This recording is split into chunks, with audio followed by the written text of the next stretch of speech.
Cerrá los ojos por un segundo. Olvídate de los Buenos Aires, de los edificios espejados y el ruido del tráfico ese que te atormenta todos los días. Viajá conmigo a 1900. Una ciudad que en ese momento olía a bosta de caballo, querosén y a puerto. En el sur, en Parque Patricios. El progreso no llegaba con luces. Llegaba con humo. Ahí, en una de esas piezas de conventillo donde el aire se compartía entre 10 personas, nació un chico. Y un chico que hoy, casi 100 años después, estamos hablando. Muchos dicen que los asesinos se hacen. Otros que ya vienen con el alma fallada de fábrica. Con Cayetano Santos Godino, el petizo orejudo, la naturaleza y el entorno se pusieron de acuerdo para crear una tormenta perfecta de espanto. No era un gigante, tampoco un genio del mal. Era un pibe de 1,50 m que caminaba mirando el piso, con unas orejas tan grandes que parecían pantallas, como si estuviera diseñado para escuchar los gritos que él mismo iba a provocar. Hablemos de su casa, si es que se le puede decir así. Hijo de Fiore y Lucía, inmigrantes que vinieron a hacer la América y terminaron masticando miseria. Fiore no era un padre, más bien un verdugo. Era un tipo consumido por el alcohol y la sífilis, una enfermedad que en esa época te iba pudriendo el cerebro de a poco. Y eso lo heredó Cayetano, una biología dañada. ¿Sabés cómo lo despertaban a Cayetano? A cinturazos. A los 5 años, el juego favorito de su papá era ver cuánto aguantaba el nene antes de llorar. Lo molían a palos por nada. Por estar, por respirar. Y ahí, en ese rincón oscuro del conventillo de la calle 24 de noviembre, el petizo aprendió la única lección que le dio la vida. Que el dolor es una herramienta. Que el que tiene el palo, tiene el mando. Aprendió a no sentir. Se volvió un bloque de hielo que solo se derretía cuando veía sufrir algo o a alguien. Lo echaron de todas partes. De la escuela no lo sacaron por burro, lo sacaron por peligroso. No podía estar con otros chicos porque les clavaba lápices. Los mordía, los buscaba con una mirada que los maestros no podían sostener. Imagínate ese nene solo, vagando por los baldíos de una Buenos Aires que crecía a fuerza de pozos y cal. Ahí es donde compraba sus juguetes. Iba al almacén de ramos generales de la esquina con un par de monedas que mangueaba o robaba. Y pedía fósforos. Esos fósforos de madera de cabeza roja que rascabas contra cualquier piedra, sí, los de antes, lo que encendían con cualquier cosa. Para Cayetano, ese ruidito era música. Se iba a los depósitos de basura, a los galpones de lana y prendía fuego solo para ver cómo se consumía esa materia. Disfrutaba el poder de la destrucción. Era su forma de vengarse de un mundo que no lo quería. ¿Y qué decía la ciencia? Esto es lo más loco, ¿oh? En esa época mandaba la psiquiatría de César el Hombroso. Si quieren lo pueden googlear, se van a dar cuenta de todo lo que lo estoy diciendo. Creían que el criminal se podía identificar por la cara. De ahí nació la famosa frase portación de cara. Los peritos lo miraban a Cayetano y no veían a un pibe traumatizado, veían a un atávico, un ser que no había terminado de evolucionar. Decían que sus orejas en forma de asa, esas orejas enormes, eran la prueba física de su maldad. Estaban tan convencidos de eso que años después, cuando estaba preso, lo operaron. Sí, le cortaron los cartílagos para ver si así se le iba el instinto asesino. Como si la maldad estuviera en un cartílago y no en los años de golpes, en la sífilis heredada y en ese vacío negro que tenía en el pecho. Los médicos de la época buscaban el famoso gen del mal, y en su fisionomía. Mientras el monstruo se les reía en la cara. esperando su próxima oportunidad. Hoy vamos a recorrer paso a paso ese camino de sangre. Vamos a entrar en esos baldíos, vamos a escuchar el roce de ese piolín de zapatero contra el cuello de inocentes. No busquen lógica, porque no la hay. Solo hay una pulsión oscura que hoy, más de 100 años después, te sigue helando la sangre. Quédense ahí. Vamos a conocer la verdadera historia del primer gran asesino serial de la Argentina. El despertar de la bestia.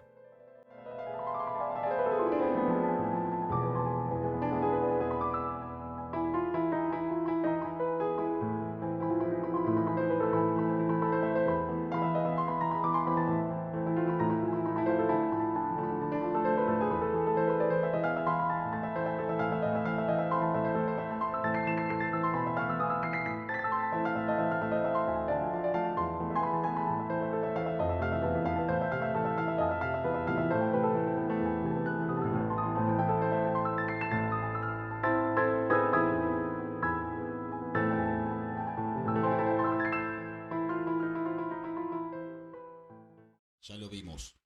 No nació en un palacio. Nació en un infierno de piezas compartidas y olor a bosta. Cayetano Santo Godinos no era un genio del crimen. Era una sombra que caminaba bajito por la calle 24 de noviembre.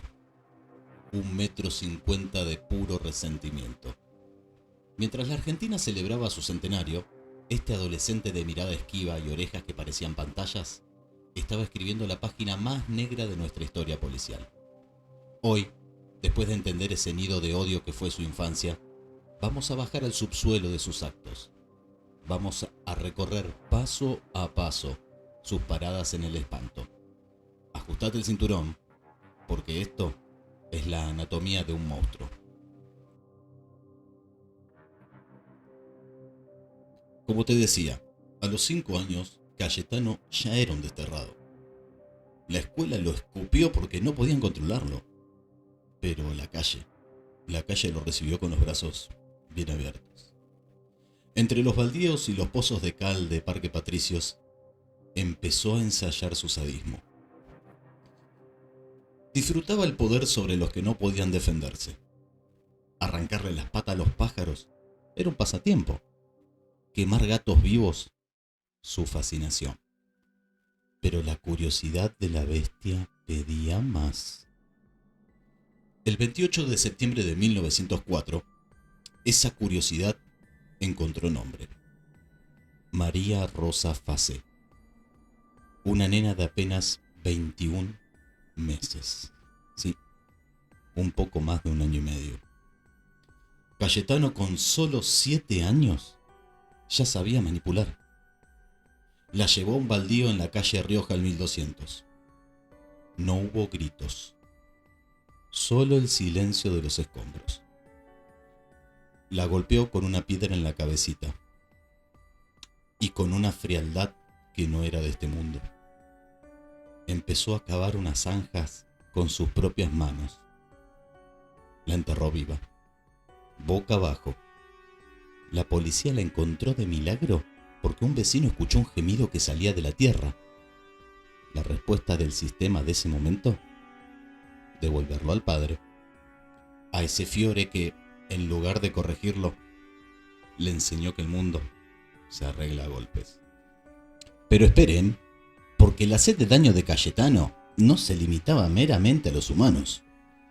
Antes de convertirse en el verdugo de los baldíos, fue el terror de los comerciantes y de los animales del barrio. Registros de la época confirman que, además de sus crímenes de sangre, Godino fue responsable de al menos 5 incendios intencionales. No buscaba robar, buscaba el espectáculo. Prendía fuego depósitos de lana y almacenes de ramos generales solo para quedarse entre la multitud, camuflado por su baja estatura, disfrutando el pánico y el calor de las llamas. Era un pirómano compulsivo que encontraba en el fuego la voz que su timidez le negaba. Y su sadismo no conocía especies. Se sabe que mató cruelmente a 2 gatos, pero hay un registro que hiela la sangre. El ataque a un caballo de tiro. Lo encontró solo, en un establo precario. No lo mató rápido. Lo tajió, lo torturó. Para Cayetano, cualquier ser vivo que pudiera expresar dolor era un juguete. Incluso su propia anatomía era un campo de batalla. En los informes penitenciarios y médicos de 1912 se lo acusaba de masturbación crónica. Hoy nos suena ridículo, pero en esa Buenos Aires conservadora, eso era visto como una patología mental grave, una fuga de energía vital, que, según los psiquiatras, alimentaba su locura. Estaba fuera de toda norma moral, física y legal. Sumado a esto, entre 1904 y 1912, cometió al menos 11 asaltos. No era un ladrón profesional. Sus robos eran oportunistas, torpes, pero cargados de una violencia innecesaria. Golpeaba a sus víctimas más de lo requerido para sacarle unos pocos centavos. Y hay un dato que casi se pierde en la historia. Un intento de secuestro.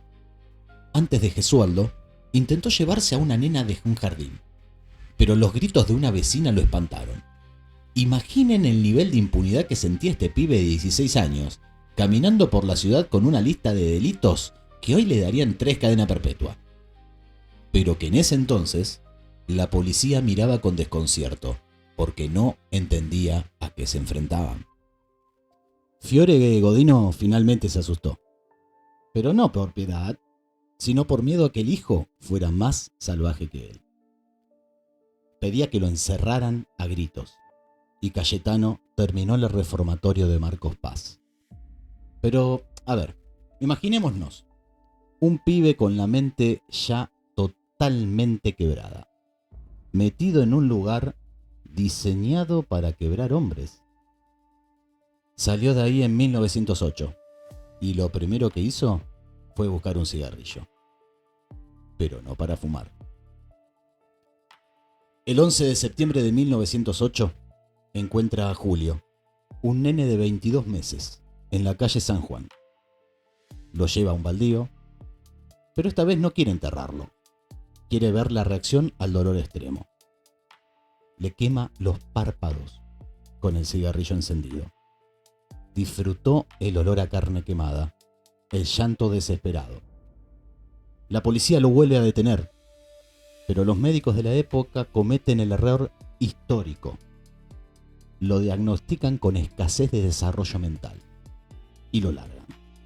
La bestia ya tenía permiso para cazar. Llegamos al año del clímax, 1912.